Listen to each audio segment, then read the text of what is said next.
ಪ್ರಬೋಧಯನ್ ಶಕ್ತಿ ಪೂರ್ಣೆ ಸರ್ವಮಂಜಸ.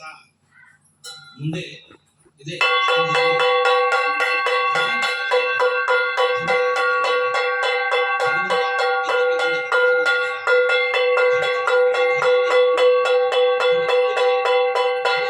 ಮಾತನಾಡಬೇಕು, ಮಾತಾಡಬೇಕು. ಭಗವಂತನೇ ತನ್ನ ಕೈಲಿದ್ದ ಶಂಖವನ್ನು ಕಪೋಲಕ್ಕೆ ಸ್ಪರ್ಶ ಮಾಡಿಸಿದಾಗ ಮಾತು ಹೊರಬೀಳಿ ಪ್ರಾರಂಭ ಆಯಿತು. ಹೊರಗಿದ್ದ ಮಾತು ನಾವು ನೀವು ಆಡುವಂತಹ ಮಾತು ಅದು ಆಗಿರಲಿಲ್ಲ. ಅದು